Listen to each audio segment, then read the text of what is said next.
जब power plant with Rahul में आपका स्वागत है। आज मैं एक important topic boiler heat rate पे वीडियो बना रहा हूं। इससे पहले मैंने प्लांट हीट रेट पे एक वीडियो बनाया था कि प्लांट हीट रेट क्या होता है, उसका डेफिनेशन क्या था, प्लांट हीट रेट का यूनिट क्या होता है, उसका कैलकुलेशन हम लोग कैसे करते हैं, प्लांट हीट रेट हम लोग मेजर करते क्यों हैं, और प्लांट हीट रेट को अफेक्ट करने के लिए कौन कौन सा फैक्टर्स होता है, कि कौन सा ऐसा फैक्टर्स है जिस फैक्टर के कारण आपका जो डिजाइन हीट रेट है उससे आपका डेविएट कर जाता है एक्चुअल हीट रेट। मैंने सारा डिटेल वीडियो बनाया है, आप उसको देख सकते हैं। जो लोग उस वीडियो को नहीं देखे हैं कि वे हमारे चैनल पे जाके उस वीडियो को देखें, आपको बहुत कुछ समझ में आएगा। आइए हम लोग स्टार्ट करते हैं boiler heat rate. Boiler heat rate क्या होता है? What is boiler heat rate? It is defined as the amount of heat required to produce 1 kg hour of steam at desired pressure and temperature. Boiler heat rate means होता है the amount of heat required to produce 1 kg hour of steam at desired pressure and temperature. For 500 megawatt, the desired pressure is, pressure कितना होता है? 170 kg per centimeter square and temperature is 540 degree C. Means आपको 1 kg मतलब 1 our में आपको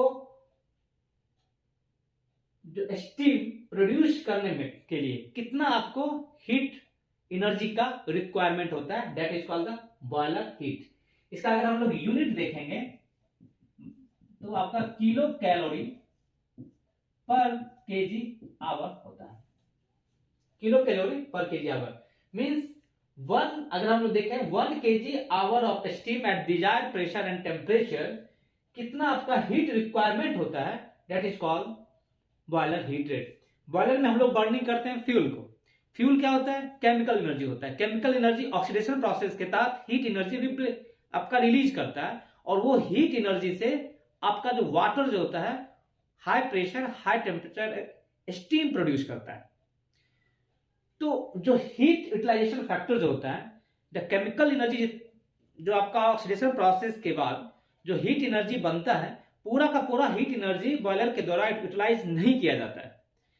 आपका जो आपका आपका जो हीट एब्जॉर्प्शन कैपेसिटी है बॉयलर का, वो डिपेंड करता है बॉयलर के एफिशिएंसी पे। जनरली बॉयलर का एफिशिएंसी जो होता है वो आपका 80 to 90% वैरी करता है।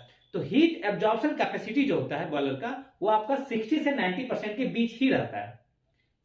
ठीक है, जो आपका डिपेंड करता है आपका किस टाइप का ये बॉयलर है। अगर आपका मोर एफिशिएंट बॉयलर होगा तो मैक्सिमम हीट यूटिलाइज करेगा, अगर लेस एफिशिएंट बॉयलर होगा तो आपका हीट बहुत ज्यादा लॉस होगा और कम ही हीट यूटिलाइज होता है स्टीम प्रोड्यूस करने में। बॉयलर हीट रेट को हम लोग एक एग्जाम्पल से समझते हैं। एग्जाम्पल क्या है? तो मान लीजिए आपका MS pressure 50 kg per centimetre square है, एमएस टेम्परेचर 480 डिग्री सी है, MS flow 100 ton per hour है, feed water temperature 140 degree C है, जीसीबी ऑफ कोल, जो ग्रॉस कैलोरिफिक वैल्यू है कोल का, वो 3500 किलो कैलोरी पर केजी है, और आपका कोल कंजम्पशन जो हो रहा है 23 टन पर आवर है।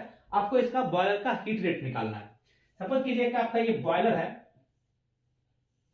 बॉयलर में हम लोग क्या देते हैं, ये आपका मान लीजिए बॉयलर है, बॉयलर में कोल का बर्निंग होता है और आपका हीट एनर्जी रिलीज होता है।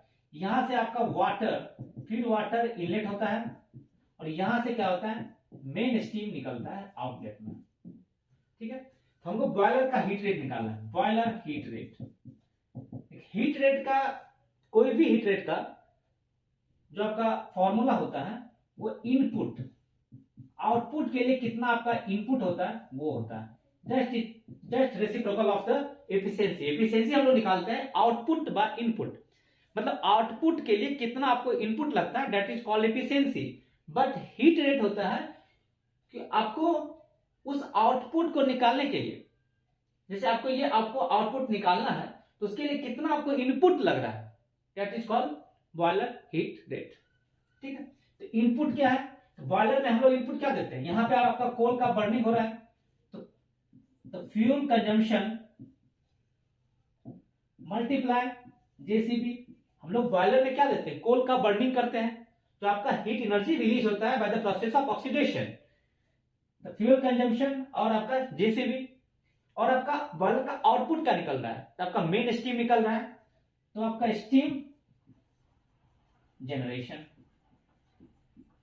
स्टीम जनरेशन, ठीक है। तो आपका फ्यूल कंजम्पशन कितना हो रहा है, देखिए फ्यूल कंजम्पशन 23 टन, 23 टन, और आपका जेसीबी ऑफ कोल कितना है 3500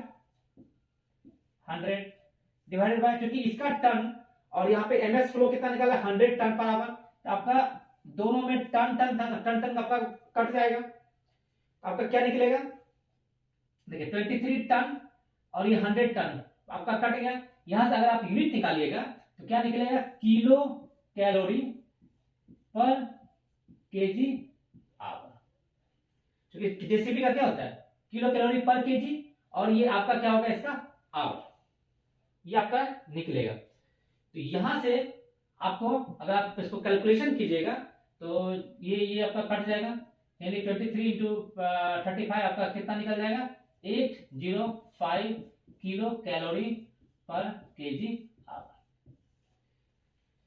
मीन्स आपको इतना KG hour of steam generation के लिए आपका 805 किलो कैलोरी हीट एनर्जी का रिक्वायरमेंट था। तो boiler heat rate is nothing, बस इट इज ए सिंपल, आपका डिफिनेशन ये है कि 1 KG hour of steam produce करने के लिए आपको कितना फ्यूल का कंजम्पशन करना पड़ रहा है, कितना आपको हीट एनर्जी चाहिए, वही आपका बॉयलर हीट रेट होता है। आइए हम लोग देखते हैं कि बॉयलर हीट रेट को अफेक्ट करने के लिए कौन सा फैक्टर होता है। देखिए boiler heat rate depends on the following factors. Boiler का हीट रेट जो होता है वह फॉलोइंग फैक्टर्स पे डिपेंड्स करता है। Dry flue gas losses, dry flue gas losses ये जनरली आपका 4.5 से 5.5% लॉस होता है। Losses due to unbound carbon in ash ये आपका 1% होता है।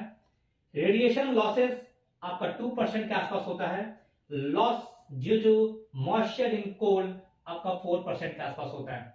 मीन्स अगर आप टोटल लॉस देखिएगा, जनरली आपका मेजर लॉसेस जो होता है बॉयलर में वो आपका यही 4 होता है। Dry flue gas loss, loss due to unbound carbon, radiation और कन्वेक्शन लॉस भी इसको बोलते हैं, and losses due to moisture in coal. ये आपका 4 मेजर लॉसेस इन बॉयलर होता है। अगर हम टोटल लॉसेस की बात करें तो जनरली आपका 12 से 14% आपका बॉयलर लॉसेस होता है, और आपका बॉयलर एफिशिएंसी जो होता है वो 86 से 88% के आसपास ही होता है। मीन्स आप 100% बॉयलर एफिशिएंट नहीं होता। 100% बॉयलर एफिशिएंट का मतलब होता है कि जो भी अमाउंट ऑफ हीट रिलीज हुआ है ऑल द हीट वो आपका यूटिलाइज हो जाए बॉयलर के द्वारा, ऐसा संभव नहीं होता है। उसमें कुछ ना कुछ आपका लॉस होता है। तो मेजर ये 4 लॉसेस होता है। तो टिपिकली बॉयलर का जो एफिशिएंसी होता है वो 87-88% के आसपास ही होता है। तो हम लोग मेजर देखते हैं कि सारे चारों लॉसेस का डिटेल देखते हैं कि ये सब लॉसेस है। देखिए बॉयलर हीट रेट जो मेजर डिपेंड करता है आपका ड्राई फ्लू गैसेस लॉस पे। देखिए ये क्या चीज होता है, देखिए dry flue gases is the losses in the boiler where the flue gas is allowed to escape at a temperature around 140 degree C. Means आपका जो आईडी फैन के पास जो आपका चिमनी में या स्टेक में जो फ्लू गैस टेम्परेचर जो रहता है वो 140 डिग्री सी, मीन्स जनरली आपका 130 से 140 डिग्री सी के आसपास रहता है। एंड आपको इतना मिनिमम टेम्परेचर फ्लू गैस का आफ्टर आईडी फैन आपको रखना ही होता है। तो आपका वही है ड्राई फ्लू गैसेस क्या होता है, this is the losses in the boiler where the flue gas is allowed to escape at a temperature around 140 degrees C. The heat in the boiler is extracted in superheater, economizer and air preheater. आपका boiler में the temperature in the boiler जो आपका 300 से 1400 degree C होता है। आपका जो boiler में जो कंबशन जोन का जो टेम्परेचर होता है वो 1300 से 1400 के आसपास होता है, और वो हीट जो होता है वो आपका utilise by the water wall super heaters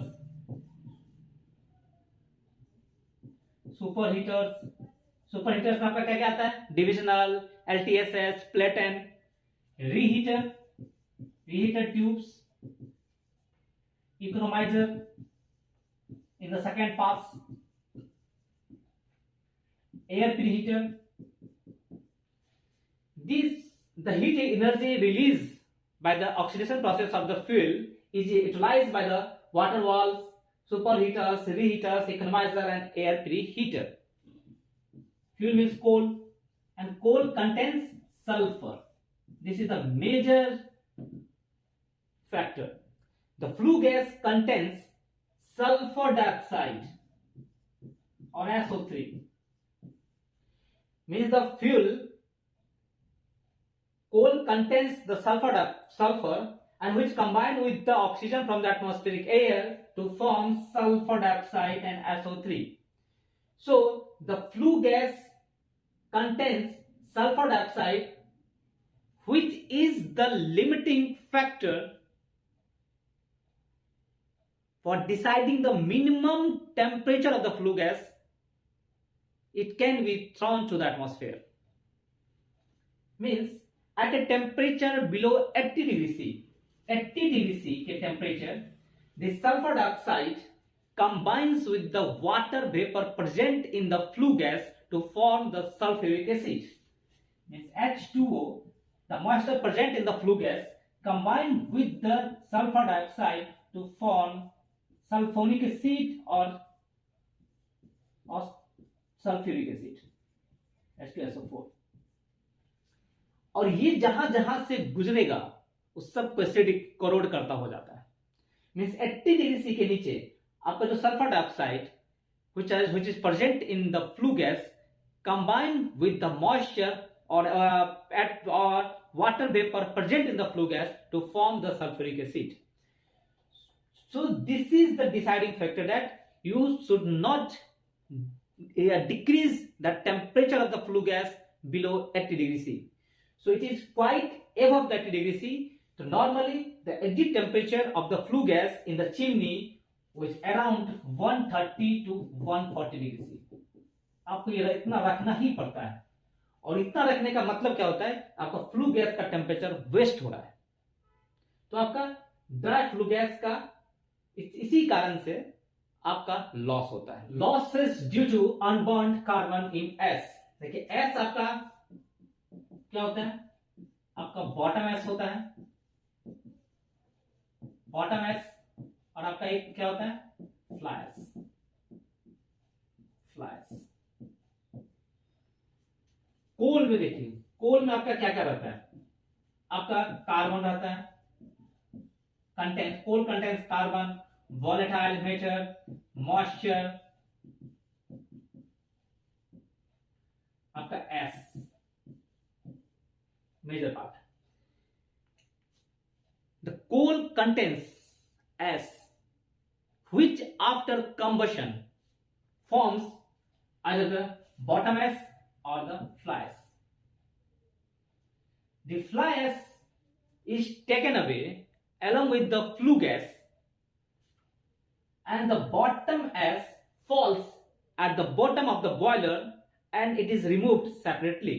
Means आपका जो फ्लू एस जो होता है वो आपका फ्लाई गैस के साथ ही आपका कैरी ओवर हो जाता है, चला जाता है. और बॉटम एस जो होता है वो बॉयलर के बॉटम में आपका फॉल करता है और हम लोग बॉटम में जो एसिंग करते हैं उसके थ्रू हम लोग सेपरेटली क्लिंकर एंड ग्राइंडर के थ्रू हम लोग इसको बाहर निकाल देते हैं. The complete combustion will take place. If the complete combustion will take place then the entire carbon present in the coal shall get burnt and the percentage of unburned carbon in the flue gas and the bottom ash shall be nil. अगर आपका complete combustion हो जाए carbon का, तो आपका flash या bottom एश में जो अनबर्न्ड कार्बन का जो परसेंटेज होता है आपको नील मिलेगा. However, practically it is not possible to get the complete combustion. आपको कंप्लीट कंबशन नहीं मिलेगा. तो डिजाइनर क्या होता है, वो प्रोवाइड ही कर देता है एक certain percentage of unburned carbon in the flue gas and the bottom ash. आपको इनकॉर्पोरेट ही कर देता है आपका डिजाइन में. लाइक आपका जो heat rate loss due to the dry flue gas वो आपको डिजाइन में इनकॉर्पोरेट किया गया था डिजाइनर के थ्रू कि आपको 140 डिग्री सी से आपको टेम्परेचर को कम नहीं रखना है। सिमिलरली आपका अनबर्न कार्बन का जो परसेंटेज जो होता है आपका कुछ flu gas and the fly gas bottom ash में आपको इनकॉर्पोरेट ही कर देता है कितना आपको अनबर्न कार्बन रहेगा ही। तो जनरली आपका अनबर्न कार्बन जो आपका loss due to the unburn carbon होता है आपका 1% इनकॉर्पोरेट किया जाता है।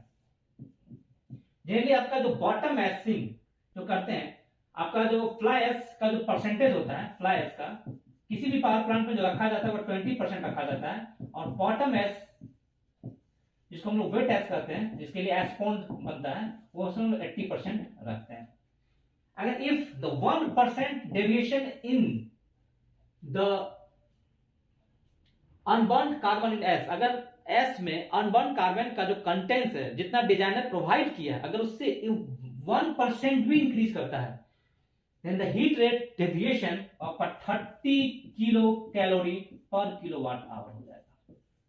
तो जो डिजाइनर जितना 1% रखा है उसी के अप्रॉक्स हम लोग को अनबर्न कार्बन का परसेंटेज जो होता है वो एस में, चाहे वो एस आपका बॉटम एस हो या फ्लाई एस हो, वो 1% के आसपास ही रखना है, इससे ज्यादा हम लोग को नहीं रखना है क्योंकि आपका 1% डिजाइनर के द्वारा ही इनकॉर्पोरेट किया गया है।